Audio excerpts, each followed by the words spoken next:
All right, guys, welcome to Fix It Build That Sunday Night Live show. I'm Brad, and Susan will be coming in a minute, and we're going from the iPad, so this is a little different. But I, I'm, I am over there here on the channel. I'm just letting people know because let me get a link. All right, hope people. Oh, there's Katie. What's up, Katie? Okay, cool. People are starting to make their way over here. Let me see here if I can get in. If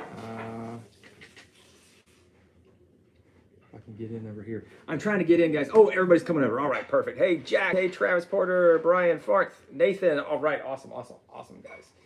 I hope everybody is coming over. I'm trying to get a link so I can put it over in the other one, but I'm kind of having issues with it. So, hey, what's up, Scott? Mark. All right, cool.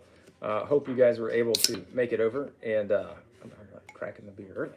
Susan is upstairs putting the kids down. So let's see here. I'm on the iPad. Top chat, live chat. How do I get this? Let's go live chat. Oh, there we go. All right. Yes, we are traveling this week, but I did just launch a video, which was how to make money selling cutting boards online or as a business. So I hope you guys have been able to check that out. I'm going to go here and see if I can, let's see here. This is the link. Let's see, let me get the link. This is the link. I'm not sure. Hold on, guys, just trying to do it. Let's see if, let's see, I started a new live. Go back to the channel and should see it from there. All right, cool. Okay, all right. How's it sound, everybody? Is it, oh, blurry? Put the link in the other chat. Marchetto, thank you. Let me go back there and see. So this is the link. Why is it not coming up?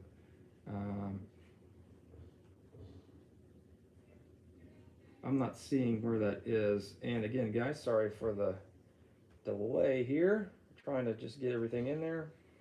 All right, how's everybody going? How's everybody doing? Who all has watched the video? And is anybody out there selling cutting boards? Because I used to do that, and it's kind of hard. It's kind of a hard road to hoe, quite frankly. But you can actually make some decent money at it, especially if you're not trying to, set the world on fire, and just trying to get some extra money to pay for equipment and things like that. I think selling cutting boards can be a great way to make some extra money. So, so Nathan's doing it. Starting live. New stream, head on over here. Let me see. I'm just sorry, guys. I'm just trying to get the live link. So let me know down in the comments who is doing it while I'm sitting here trying to do that on this one. What I didn't realize is that I had set up the original stream with the software, and so it really wanted me to do the software and not what I was doing. Oh, there it was. Dadgummit. Okay, here it is. Here it is. Show. Watch. I'm going to copy this. New live at youtube.com/that, I guess. And I think that will work. All right, cool. All right, let's see. How do I get the comments in here? The comments don't stay up like they usually do. So, oh, here they are. All right. Go back in here. Let's see who we have in here. And thank you guys for bearing with us. This is not what we normally do, obviously. But we want to still hang out with you guys. James McIntyre, Brian Farth. We got Daniel Pikes in here. What's up, Daniel? Brian Farth, Travis Porter. We got Scott, we already said. Katie, Mark, talented woodworker. David McCabe, what's up, David? And Marchetto, thank you so much for putting that in there. Jeff Baker from Canada. Katie loved the cutting board video. Awesome. Scott already watched it. No, Will, we're not in the shop. We're on vacation. So we're actually coming to you live from Florida. Susan is coming down. Yeah, Marchetto, I think it was like because it was a link, it did something weird with it. Talented woodworker, we are doing great, man. I'm burnt up. Check this out. I don't know if y'all can see this, if this comes across. But I am like, I got way too much sun today. And like I think like does suntan lotion go bad? Because I think ours did, because I got burnt up. I just started making cutting boards. Awesome. A little side hustle. So even your life's cleaning skills. That's awesome. We'll watch the video. Very informative. Awesome. Thank you, Daniel. And Thomas. Oh, Thomas made it over. Fantastic. Phil's making a few ones. What's up, Phil? Stan Powell. How's it going? Made it just in time, 12 yards of dirt. My gosh, James, that sounds like a lot. And you just made your first cutting board. Awesome. I think some people asked, and we had a lot of different, I had a lot of different stuff that I was saying in that video, and some of it, a lot of it I cut out, quite frankly, because I talked so long. Oh, I did actually, Scott, I'm glad you said that. I got to pick the winner for that. I set a timer and then I missed it. But yeah, some of the stuff that I cut out from the video was like what woods to use. And because I was like, I talked about it so much in making them, but my favorite are walnut, cherry, and maple. Those are kind of what I call the holy trinity of cutting board wood. So if you check those out, and then you can add in exotics as accents, and that's what I did when I was selling a lot of them. Is that I would add in yellow heart was one of my favorite because I think yellow heart goes really well, like that combination of the dark walnut coloring, the light maple, and then the yellow heart. So it's kind of like, brown, yellow, and white. It's just a very cool, and it's almost like a 70s retro vibe, but I really like that combination. I also, like, one of the other ones I used a fair amount was mahogany, and frankly, it's just because I had a lot of it, and those work well as well. But what you want to do is, the best woods for cutting boards are closed grain woods, and closed grain woods don't have open pores. And so, like, the flip side of what you don't want to use, and I think I even mentioned in there, is like oak. Like, oak has very open pores because, if you're cutting things on there, you don't want a lot of that debris and food matter to get caught into the pores, because then it can obviously degrade and then start stinking and just be nasty. And then also, we never cut any type of raw meat on our cutting boards. It's always veggies, cooked meat, breads, whatever, anything else. But we never put raw meat on the cutting boards, and that's just something I've always done, and I would advise everybody else. I tell you what, if I was shirtless right now, you'd see. Actually, well, I had see. It's so red. Look at this. I mean, I am just like so pink. It is ridiculous. Yeah, so I got a lot of sun. So we're down in Florida, and we're on vacation with my parents and Susan and the kids. Beer of the week's Bud Light, because that's what we have down here. And we're having a great time here. So I hope everybody has had a great weekend, and I'm here for the whole rest of this week. And it's a beautiful day out there. Very, very nice day today. Okay, let me scroll back here a little bit. Oh yeah, Joseph Kim, how's it going? Scott, the giveaway. Yeah, I tell you what, we'll do it right now. We'll do it live because I got my other over here. So I'm gonna go to gleam.io. So if you've not, I mean, it's too late to enter. So hopefully, has everybody entered? Show me, give me a hands up or a little yup, I've entered, if you were able to enter the giveaway, because I didn't really push it hard because I wanted it to be actual followers of the channel and on the social media. So I pushed it a few times on Instagram and then in my newsletter. So if you're not subscribed to the Fix This Build That newsletter, you're missing out. And also, just as a little inside tip for all you guys, because y'all are awesome, we do have another giveaway coming up, which is going to be Wednesday. So watch Instagram. That one's going to be on Instagram. Oh, James can't enter. James, are you in Canada? Katie, you were sick. Talent Woodworker, Stan did. Orchetto did. All right, cool. We got everybody entered in here. Bud Light is not beach beer. I know, Tim. I know. Okay, Gleam.io, log in. Let's see if this logs me in, and we'll do this right here live. This will be awesome, so you guys can see how this works. All right, so we'll see how many people we have entered. It's logging in here. I'll go back up. Did I see John's new video? Sam was talking smack about me and John's old videos being cringe. Oh, Will, I did not see that. I'm gonna have to go look at that. And I'm gonna have to have a word with him. Let's see here, going down. Marchetto got the Garage Shop plan bundle a few weeks ago. Just finished the first set of 2 30-inch lowers and 2 uppers. That is awesome, man. I love seeing that. I love hearing that. Please send pictures. You can either DM them to me on Instagram or email them to us at fixthisbuildat@gmail.com. or info@fixthisbuildout.com. I switched over, but I still use the Gmail one the most, honestly. I know, dude. And Tim, we are committed, man. That's how we just want to hang out with you guys. Mark Handy, how's the ribs? Yeah, are the ribs? I didn't eat any ribs. Oh, we should have eaten ribs. Are you talking about last week? We did have brisket for lunch though, which is fantastic. Any hardwoods I would not use in a cutting board? Katie, yes. I would never use oak personally. So oak, and then what other hardwoods would I not use? Like I said, you know, walnut, maple, cherry are my top three by far. I have used mahogany, even though mahogany is a little bit more open grain. It's kind of cross grain. And then what's another popular one that I've used a lot? I mean, honestly, those are the ones I use the most. And then, you know, yellow heart, purple heart, babinga. Those are like the accent ones, Paduke. And exotics. Most exotics are, well, I won't say that, but most of the exotics I've worked with are closed grained, and they're hard, dense woods typically, the exotics. And so those are going to be great for cutting boards. But yeah, like anything that's just really open, I wouldn't use. And then obviously I wouldn't use any softwoods either. Let's see here. I've got this up over here, so we're gonna get there. Oh, Daniel entered, Cody entered. Oh man, dude, I really hope one of you guys on here wins. That would be so fantastic. Bud Light aluminum bottles. I don't know. Yeah, Stan, Susan is still up. She's still upstairs with the kids. So we, our middle guy just turned 11, and we had his birthday tonight, and so we were eating cake and doing some ice cream right before this.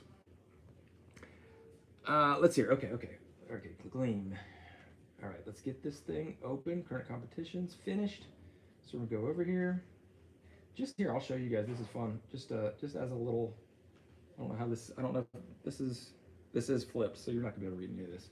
But just as a little sneak peek behind the scenes, these are all the giveaways we've done on this site. And I think this is actually so that's page 1 of 2. So like we've been doing giveaways on Gleam for a long time, and I should add it all up. We've given away tens of thousands of dollars worth of stuff, which is fantastic because I love being able to give stuff away to you guys and give back, which is awesome. Okay, here we go. So we had, let me turn it, oh gosh, why'd you go away? Stop.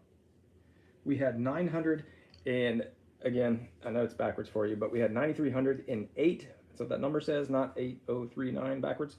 We had 9,308 entries, and you could get up to a maximum of 4 entries. So your odds are pretty darn good if you guys have entered. What is that? That would be 1 in 2, let's see, 2,000, add another 1,000. 1 in like 2,200, 1 in 2,200 odds of, and then we're giving away 2. So it's actually like 1 in 1,000 almost. So, I mean, that's pretty darn good odds as far as like getting something. So I'm going to do this. We're going to go winners. And I'm going to go to, there are 43 invalid actions. So if you enter, I know this isn't going to be real helpful because it's backwards, but whatever.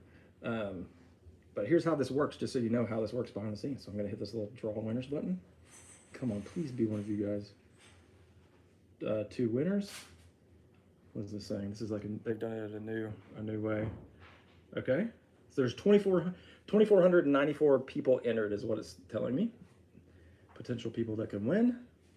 How awesome would this be if it just pulled up 2 people from here?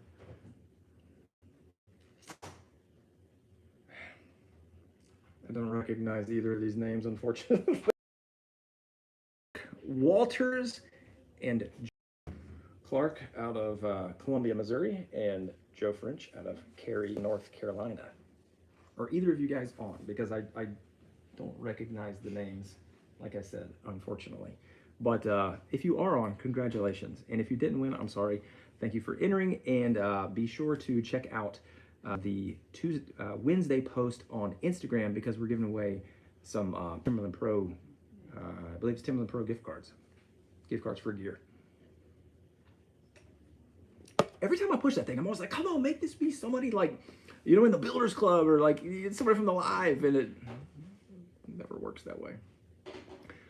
All right, let me get back to some of the questions. Let's see, what's the best, Thomas, the best woods for cutting boards in my eye. I mentioned the three that I like the most are the walnut, maple, and cherry. I really like that walnut, maple, and yellow heart look though. Like that's my favorite by far. If I was gonna make a cutting board for myself, it would either be an ingrained walnut board that had sapwood in it, or a walnut, maple, and yellow heart edge grain board. Those are my faves. We should have it. That's Corona is definitely a beach beer stand that we should have. Let's see, Yellow Heart, dude. Tim, I've not worked with Yellow Heart a lot, but I've worked with enough. It's a nice looking blade. Thomas, how do I keep my blades clean? That's a great question, because that's like something, if you don't stay on top of your blades, then you can get burning and it just doesn't cut as well, obviously. And so I use, what am I using now these days?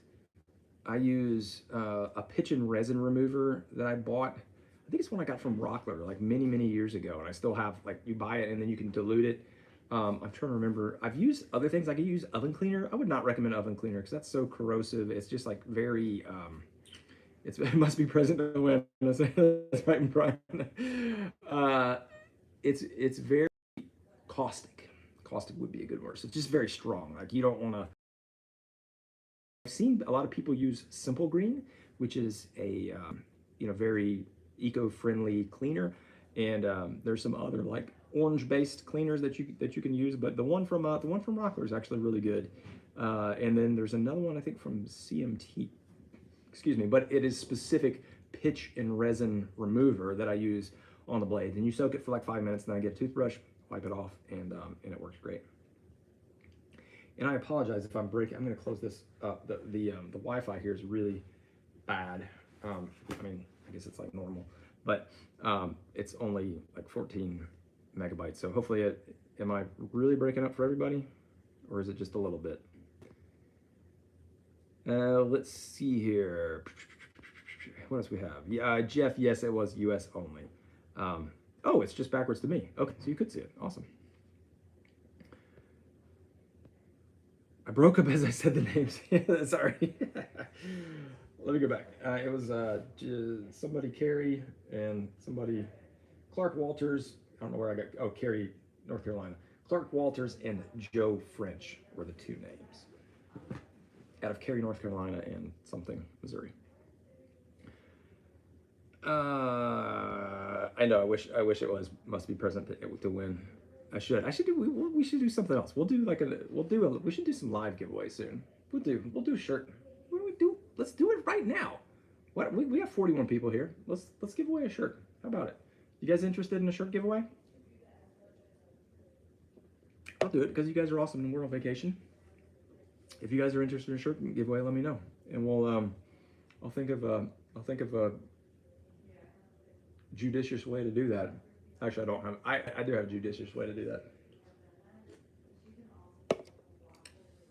I would love to give away hats, Katie, but I don't have hats to give away. Unless you want a really nasty one that I've owned for a long time. Okay, we're doing shirt. We're gonna do a shirt giveaway. Look, your odds are 1 in 39 and 1 in 38. People are signing off. They don't even know. 1 in 37. I'm just gonna wait, and like all the true fans will just like, you're just gonna get a shirt. I can't do that. I can't give away 37 shirts, but I'm gonna pull up a notes thing. So here's what we're gonna do. We're gonna do a little giveaway for a shirt, and we have the simple logo shirt, we have the full FTBT shirt, and then we have mistakes were made. So those are your 3 shirt options. I'm gonna create a note, and we've got 38 people here. So hold on. You can't see. I was gonna say so I just wrote down a number. All right. Yeah, left gets wonders. I just wrote down a number, and hold on, don't start guessing. I'll give you some rules here. This number is from 1 to 40, and you can only guess once. If you guess twice, I'm gonna give away. So guess once, and the person closest is gonna get it. And so the first person I see that has it will also, and please, sometimes this works weird, and like the timing comes up odd. So if 2 people guess it, then that would be a problem. So don't people. Guess what? Scott or the number 12. The number 12, Scott Cody, that's backwards. 21. Scott Orm, you got it coming to you, buddy. And it'll be like a shirt swap with Scott. So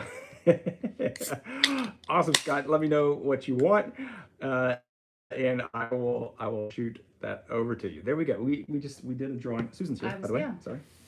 Come on over. Hello, everybody. The camera's down here. Oh, so where is it? right here. Hi.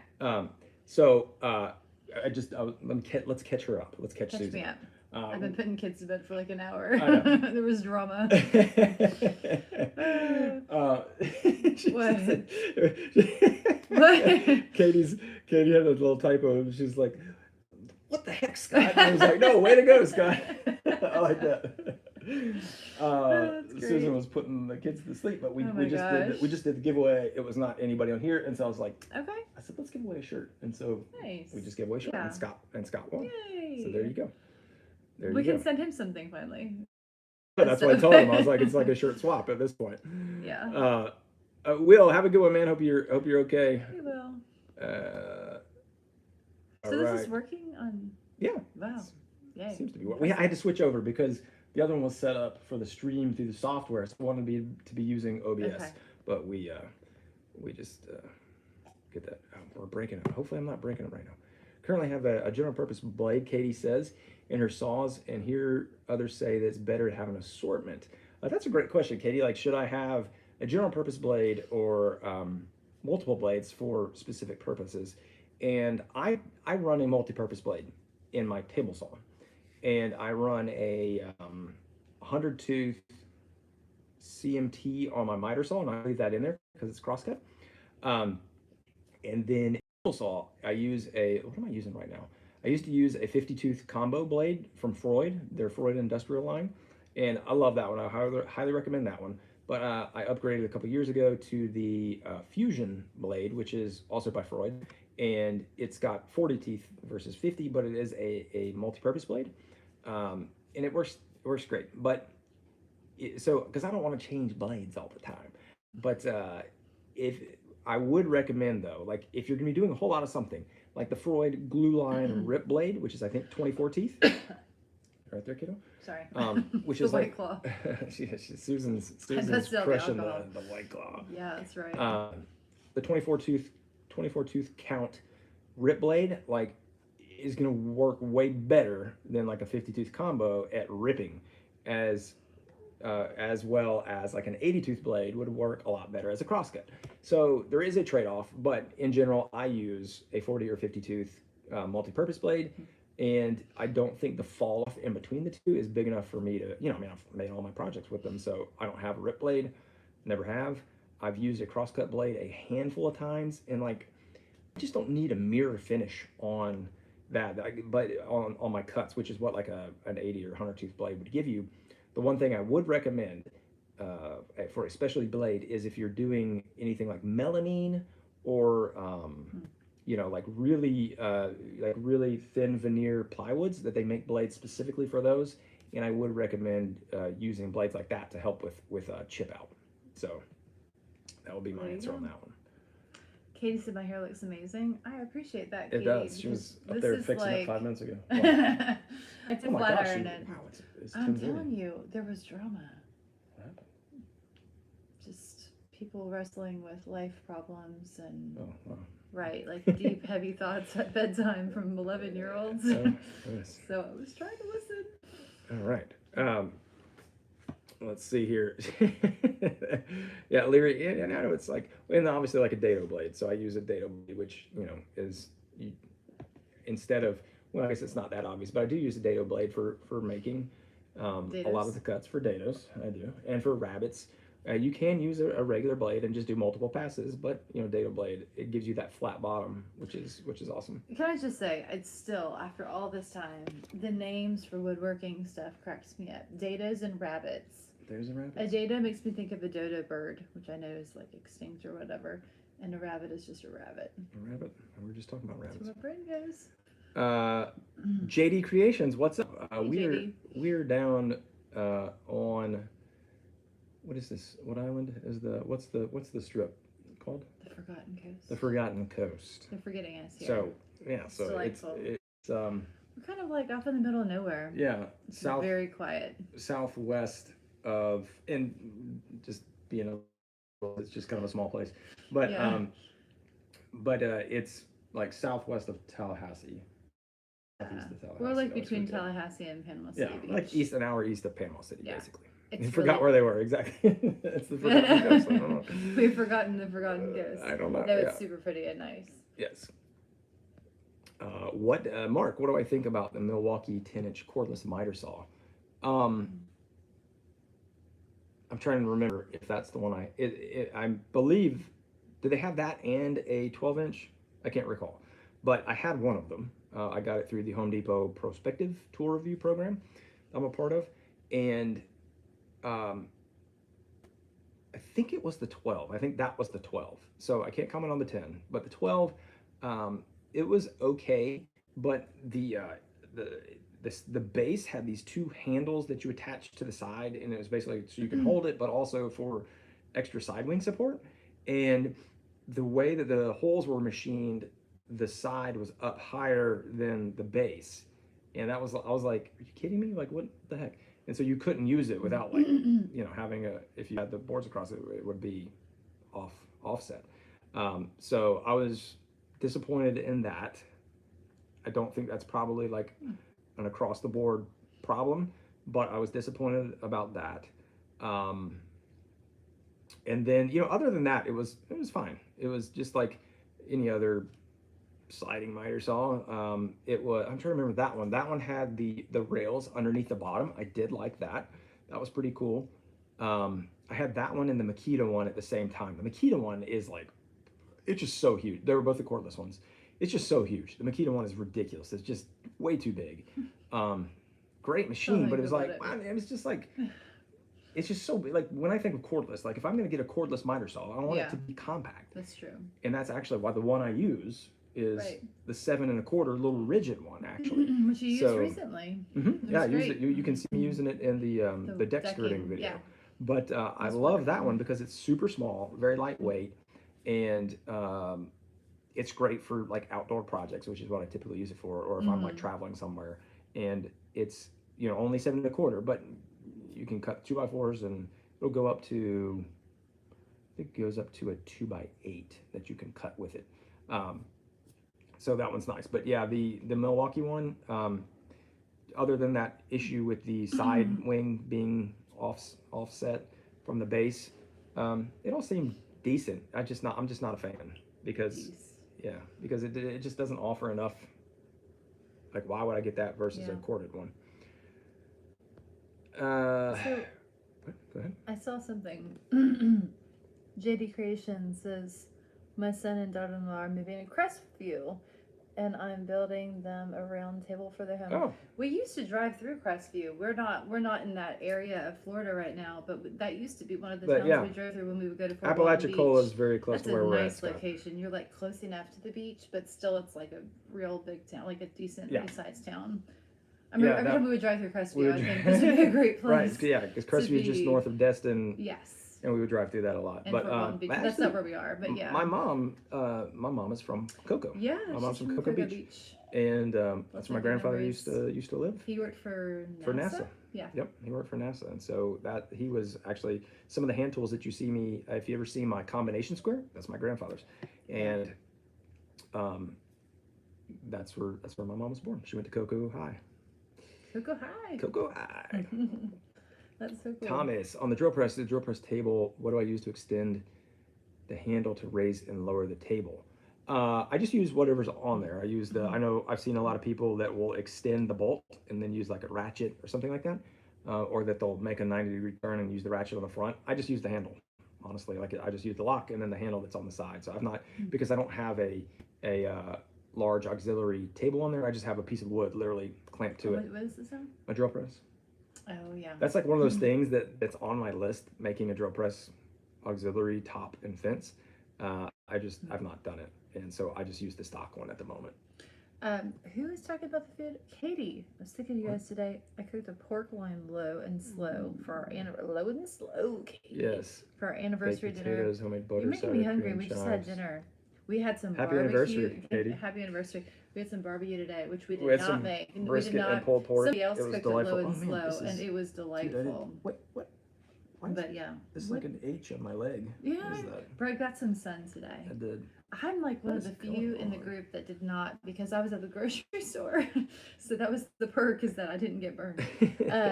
Anyway, JD, I like JD's question. What's one luxury tool you would have if money wasn't a factor? Do you have, Mark, the rigid I'm talking about, yes, it is cordless. The 7 1/4, it's cordless, and it's like I said, lightweight. What was that? So, what is one luxury tool I'd have if money wasn't a factor? I mean, for me, that's an easy answer, and I mean, really?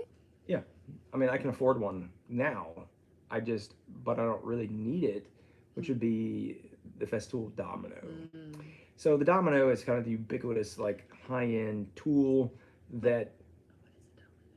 Domino, it's like a floating tenon cutter.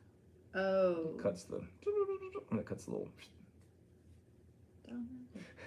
So yeah, Festool Domino, and I think anybody who is in production furniture, who is selling furniture for a business, depending upon what style and all that, obviously, is that you should own a Festool Domino because it makes things so much faster, so much easier on assembly and joinery. I've honestly never used one, but I have a lot of friends that use them, and I've talked to a lot of people and read a lot of things about them since they've been around for so long. So you've been like stalking it. Yes, and I don't use it because it would make my videos, and I see it. You see it in the comments. Is that it makes the videos out of reach? I mean, Yeah. How much are they? I mean, it's all of $900 to $1,000 by the time you've got everything in there. And they raise their prices every year, so I don't know. They just you told me about this. They just always raise them. Yeah. Dang. And even so, with COVID, they raised their prices. Probably because of COVID. They're Germans. They don't care. They're Germans. It's precision. Yes. You're paying for precision. For sure, the Domino, that would be it. If I was not making YouTube videos, I would probably own a Domino, frankly.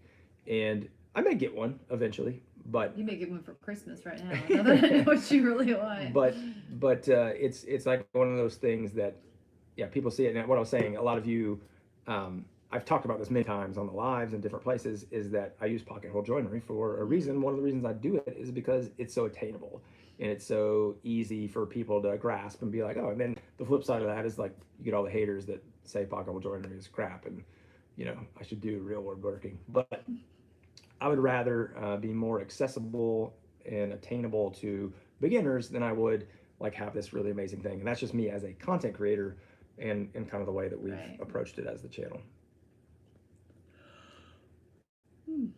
Sorry, big yawn. I know. Daniel's broiler in Seattle, and it was $5.38 for the 3 of you. My gosh. I hope it was good. I imagine there's some drinks included in that. What did he say? He said, so good, too much. Not going back, that's for I've rich never people. heard of Daniel's broiler, but I've never even been to Seattle, so you've got one over on me. yes. Have you been to Seattle? Yeah. For work, maybe? Yeah, many times. Many times. Yeah, like at least 3 or 4. We For had work? Yeah, we had Okay. we had validation there. That was our validation store, the QFC. You had validation? They were like, you're amazing, we love you. Validate, like when I used to work for Kroger. Kroger owns QFC, Quality Food Centers in Seattle, Oh. and yeah, I've been up there at least 4 times, if not 6 or 7. I want to see them throw the fish. Yeah, we went there, Pike's Market. See, you've I done think all is these what's called. things. Yeah. Yeah, it was awesome. Anyway, one day we'll get to Seattle. JD, We'll probably not eat at that place. 'cause Alaskan it's too Amber. expensive. I've had Alaskan Amber, and that is one of my favorite beers. Actually, Really? I think that's where I had it.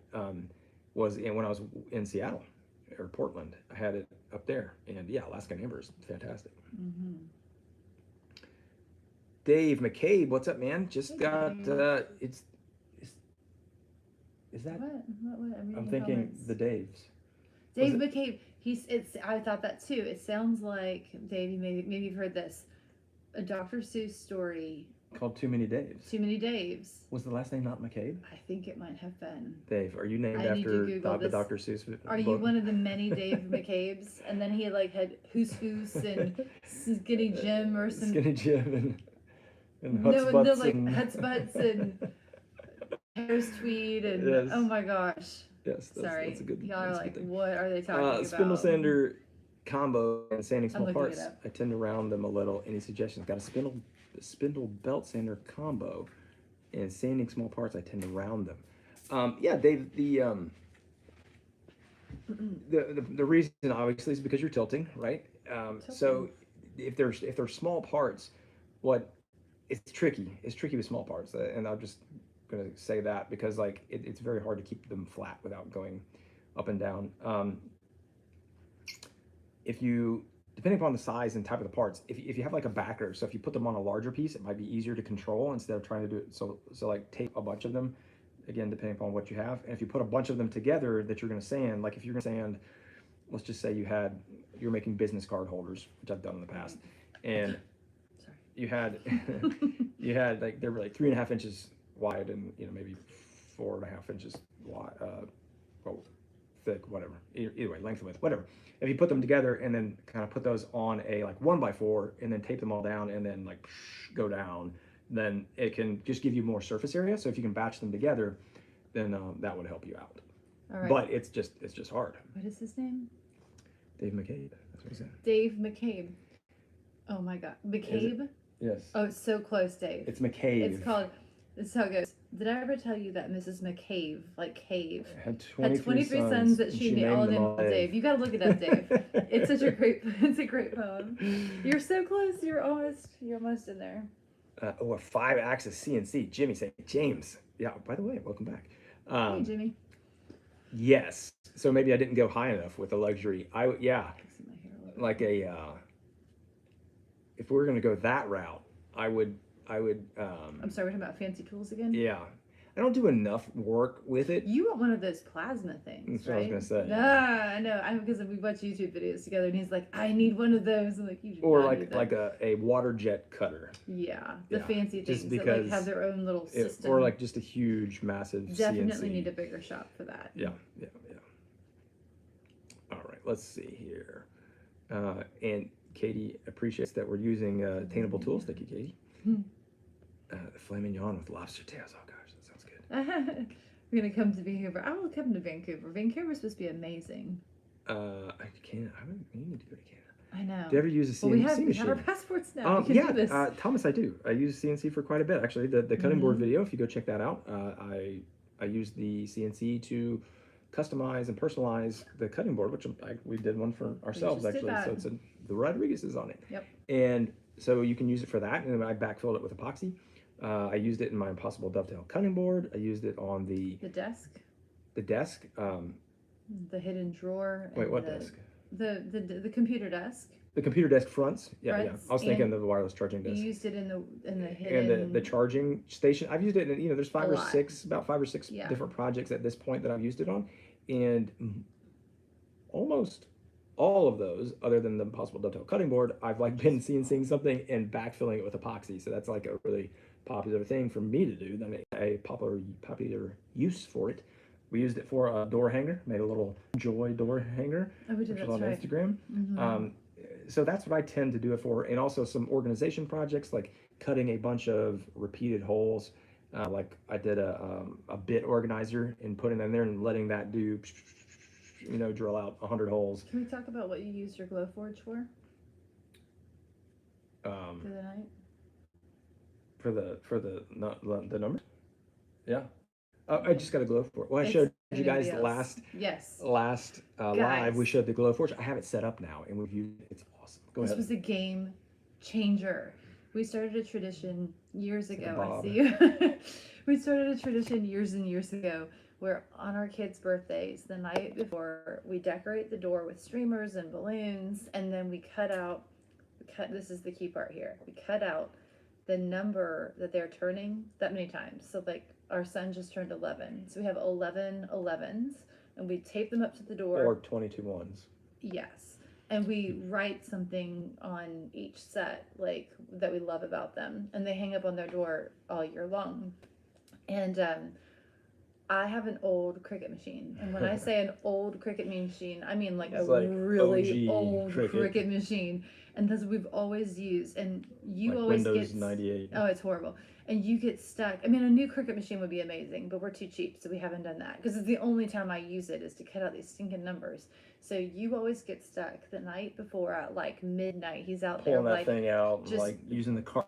like finessing it, letting it cut these stinking numbers, and it takes forever, and it rips the paper, and it's such a disaster.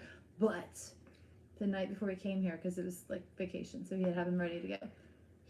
Brad cut them out on the glow forge. It was awesome. And I realized this is not really what a glow forge is designed for. But it is. You like paper. Well, I guess so. But like, oh my gosh. It was fantastic. They're amazing. Yeah. And it was so easy. Yeah, just like we did it in cardstock, and it was just. It was so good. It was super cool. Yes. The glow forge, and I cut some other stuff out of wood just to test it out. I'm really stoked about the glow forge and see what we can do. Oh my with gosh. it. I'm team glow forge all the way. I will wear t-shirts. I don't care. Like, we have a solution now to our problems. Let's see here. Juneau. Lived in Juneau. Oh, Juneau. Their raspberry wheat. That sounds good. Yeah. Sierra Nevada. Mark, we've I got some Sierra Nevada in we like Sierra fridge Nevada. back home. Yeah, Sierra Nevada. We've had several of their the pale ale, and then because that's who does hazy little thing. Sierra Nevada. Yeah, we love Sierra Nevada. Yes. We've had a lot of their stuff. I forgot that. Then yes, I love Sierra Nevada. Yes, Marchetto. Is it possible to fix warped plywood? I feel like there's a joke there somehow, but I don't know. You know, I've never done it. I'll just lead in with that. I've never successfully fixed warped plywood. What I typically do, and I've got, if you go back and meticulously watch some of the videos on my channel, you will notice that some of my upper doors are also warped, which is a huge pain in the butt because it's actually Baltic birch, which is much more stable, not supposed to warp. I had one sheet that got wet when it was in the back of the truck. That was recently. Yeah, and it dripped on there, which is a problem, and it warped. I've heard people. So let's say it depends upon how it's warped, but I've heard people like wet the other side and then like put it out in the sun or something. I've never successfully done that, so I would check it out, but I don't know any good. So if anybody else has any great ideas of how to fix warped plywood, I typically would just recut mine. You just kind of Tundra. His would be a bigger shop. Would be the luxury tool. The largest mall in Edmonton. That sounds overwhelming. And the side table, Katie, that was also on the CNC. Travis can't get the Fusion F2 until August. Oh my gosh! And they raised the price another $200. Are you kidding me? Like, did you They didn't raise the price on you after you ordered it, I assume. That would just be horrible. Evidently Dave knows about the Dave McCabe. Okay. So close, Dave. Yes. We've read it to our kids so many times, so it has stuck in our brains. Sean, my jigsaw cuts look like a crime scene. I love that. Any tips for blade deflection? Can't seem to get a nice 90 degree without sanding. That is a problem, Sean, because that's just a big pain in the butt. The biggest tip I can give you is the wider the blade, the less deflection you're going to get. And it's also like the slower you go, what happens typically when the blade starts deflecting, it's because you're pushing it faster than the blade can cut. And so you're up here moving and the blade down there is not kind of caught up yet. My favorite jigsaw blades by far are the Bosch. I think they're called there's the clean cut and then the extra clean cut. So they're called extra clean cut. The clean cut and the extra clean cut. And they're the extra clean cut wood blades. And I believe one of them is actually called the T410 because I always like looking at it's a T-shank.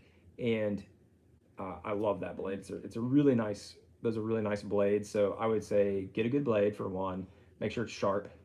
And the straight, like the one, probably like that long, they're probably like 4 inches long.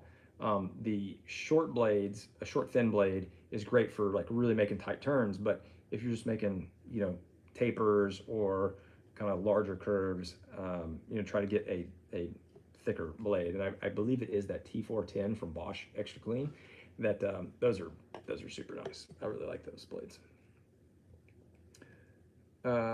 Jack Schechter, how's it going, man? Yeah, Dead Marchetta, his got wet as well. Yeah. Looking into a CNC laser for your next purchase. Can have used it last week to cut gaskets for a vintage McCulloch saw. Ooh, that sounds fun. I never thought about that. That'd be a great use. Getting rubber and cutting gaskets. That's fantastic. That's a Something great something you idea. would really enjoy. I know. I'm like, I'm just gonna stop buying gaskets and just start making my own. Hmm. Like I'm gonna save, the 15 cents. That's what I would do. I would like design it for 5 hours to save 15 cents. Exactly. That'd be what I do. Yeah. Over-engineer it. Why not? Travis haven't been able to order it yet. They marked it as so it wasn't like a pre-order or back order. That stinks. Let's have some time to come up with the extra 200 now.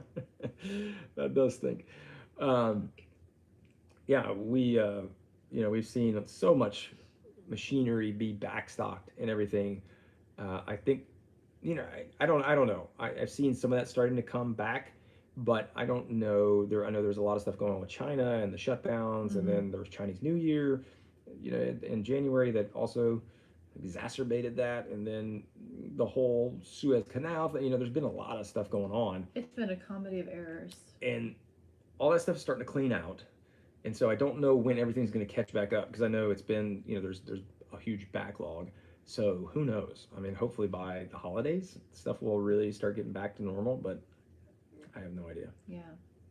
It's hard to say. It's hard to say with a lot of things right now. Like the housing market's crazy, and they're like, don't get me "Oh, it's started just about gonna be that. crazy forever." Like that's like I just know. the solution. Larry So, had yeah. a chunk of plywood and it was warped. Just put a weight set on it. I've tried that. And so I think, as with most things, prevention is better than reaction.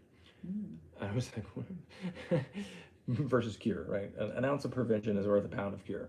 And what I've seen a lot of people do is, if you are going to store plywood, because plywood can warp on you, is that if you're not going to use it immediately, strapping it down to something, or putting weights on it or something to try to keep it flat instead of just like letting it kind of blow in the wind, or is going to help you a lot. So if you are getting plywood and you're not going to use it for a bit, find a way to make it flat, whether you're clamping it to something else that's flat, potentially even 2x4s, $1 million, but clamping some 2x4s along each edge, 6-8 inches down, something like that.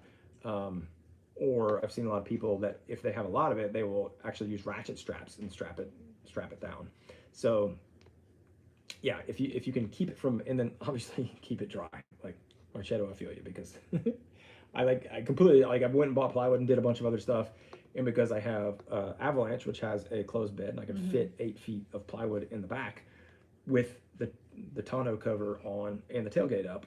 I forgot it was back there.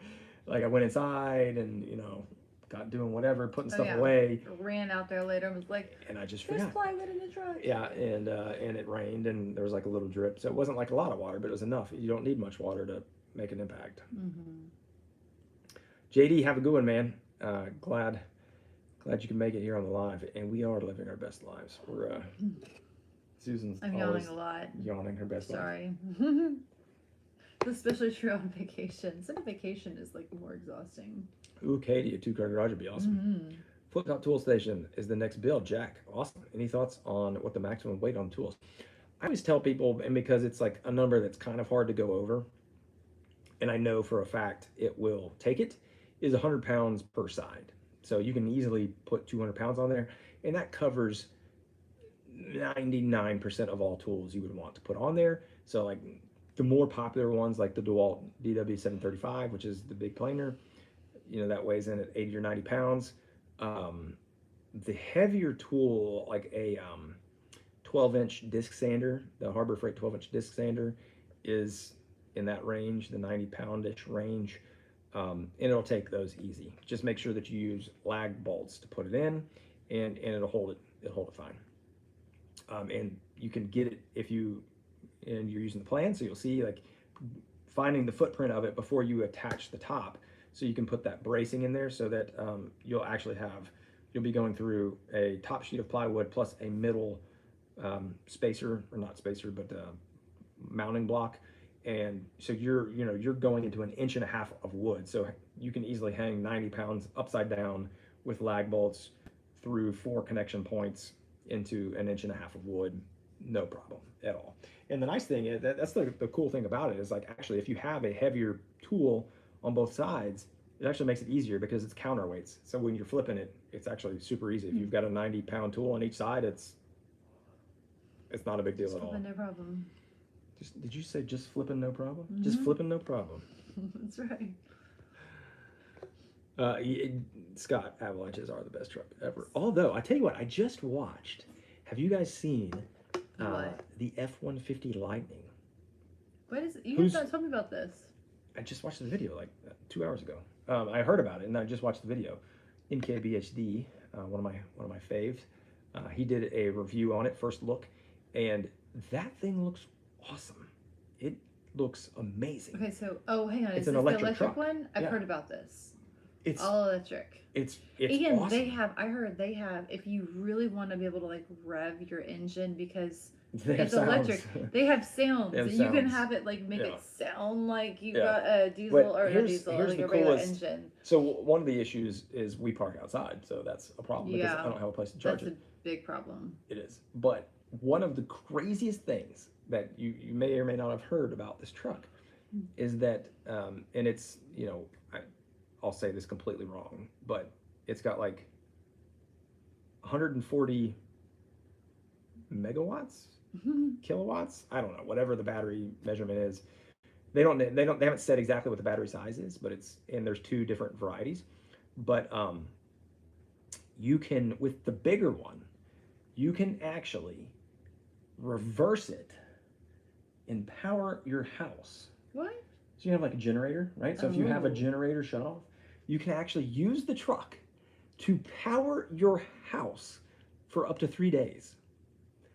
So if like the power went out and you're like, oh, I got a full battery on my truck, like plug it in, and just like you would be like the same way you'd be hooking up a generator. You hook it up to your truck. That's crazy. You can hook it up to your house and actually use your truck as an electric generator. And I just thought that was Ford, like I have listened to so many podcasts where they like talk to the CEO or whatever of Ford now, and they are all in, like they're leaning in. They put their best people on the Ford Lightning, like where before it was like the electric vehicles got kind of like it sounds bad, like they got like the leftover people, like not their best, because the F-150s and all of this have always been their top sellers, and so like the best of the cream of the crop people. That was on Indicators, wasn't it? Yes. It was like the cream of the crop people were always the ones that were working on those vehicles, and they completely switched that, and they put the very best people on the electric vehicles, and they're going like all in, which is exciting. In the back, it's got a it's like, I know the new ones have it, and I don't know if the gasoline ones have it, I don't know or not, but I know they have like the electrical outlets in the tailgate, but the electric one has a 240 outlet in the back. Does the gas one have that? Maybe it does, but that's the first time I ever saw it. It's like, how awesome would that be to have a 240? You just run your welder, your 240 welder, like that's crazy. Katie said that'd be really handy when the zombie apocalypse happens. Katie, oh, your skin is so warm. I know. I took the boys, where we are, there's a tennis court, and they wanted to go play tennis, and we are not tennis players, and so we went out there, and it was kind of a crazy disaster, but it was fun. And I'm just sitting out there with them, and it was beautiful, and there was like, like chain link fence kind of around, like a tennis court. And I told Brad when I got back, I was like, all I could think was, if this was The Walking Dead, that would be a fantastic place to keep some walkers. Yeah, like just keep them like milling about. Yeah. I did not share that with the boys though. Yes. Jack, I'm glad you're loving the plans, man. Oh, that's awesome. He's made several things. Okay, yeah, kilowatts. Yeah, Stan, I didn't, electric, I don't know. I mean, honestly, I think that there's at some point, the batteries are going to die, right? You're going to have to replace the batteries at some point. But I don't know what the life cycle is, but I think it's like 10 years, maybe. And I'm sure, I don't know what that looks like, but I know just in other ways, like I'm sure there's a core exchange or whatever, just like you think your car battery, right? You put it in, you exchange the core, and that they can upcycle that or refurbish it or do whatever. And I'm sure that's the same thing with those. I would assume. I'm not sure, but yeah, that's right. I should be the one yawning. I've been getting sleep. But I know, really. but you know, and I heard like some of the original generations, but I think it's been around long enough, frankly. I would feel very comfortable getting an electric vehicle for us. Like I said, if we If we had had a place to a plug it way to in, we charge probably it, have we one probably right have, now. we probably would. Yeah. We probably would. But I'm seriously considering. I mean, I was thinking about that. I could just go charge it at the charging station. We don't have to charge it overnight for the Yeah. amount that I drive it. That's true. But then again, I wouldn't get the benefit of it either because we don't. I drive much. mean, when we had the But whole that'd be fun. when we had the gas shortage, that was funny. Like Our- because our like our neighbors that have Teslas were like, "Oh, really? You have to go wait in line for your gas?" It's like, yeah, whatever. Not us, but no. We just Stan. Is this what are? I saw the 4-1 Vegas. What is this? Is this hockey? Stan, is the finals? I don't follow hockey at all. Let's see here. I would like the gas engine. I mean, I do like the gas engines just for you know, the sound. Just like you can't beat the sound of a good muscle car. Yeah, that's true. Yeah, we'll be running on Mr. Fusion, right, from Back to the Future. Battery replacement is $300 per kilowatt hour, and so what? So that's crazy expensive. Because if that was 140 kilowatt hours, I mean that'd be more than the freaking car. I mean, not more, but that'd be like $30,000, right?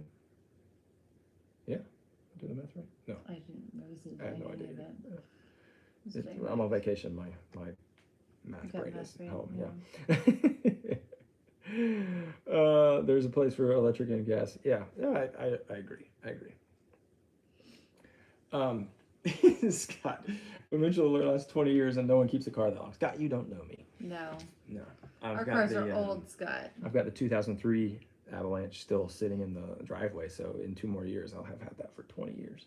Yes. Well, how long do we have the Camry? The Camry? Camry was a long time. It wasn't 20 It was a years, 90. though. It was a 90. Was it a 90 something? Or was it an 89? It was done in 89. My Camry? No, it was a 95. It was a 95. 95? Yeah. The white one? Yeah. It was a 95 Camry. Dang. And we donated it. We gave it to our church. That was in Cincinnati. Yes. So that was probably like 2003. That probably wasn't that old. It wasn't 20 years. No. But yeah. And he's got the 05 Avalanche. That's a I like long it. time for a car. That's About- a good point, though. About 6K Even for a new people battery. that keep buy things new and drive them forever, like 20 years is kind of forever for a car. Yes. Yeah. Like that's beyond forever. For most Jimmy, people. 91 Ranger. Rangers will never 91 die. Ranger? I mean, those things are horrible, but they'll never die. No. I mean, You I'm just sure look yours is cool great, but a driving. Ranger, my 98 Ranger, see, like they're just they're so I say they're horrible just because like I'm comparing them to a full size truck, because they're just so tiny.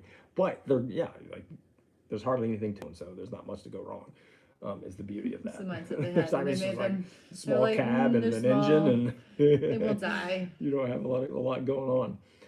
I was just telling Susan, I was like, I hate how the technological advancements in all cars like make it so hard to work on them anymore. Because even like her car's a 2010, and it's like that's our newest car. Yeah, No, it's still that's pretty actually old. my new Avalanche is a 2011. So Oh, you got me by a year. yeah, so our newest car is 10 years old. Right. That's how we roll, people. That's how we roll.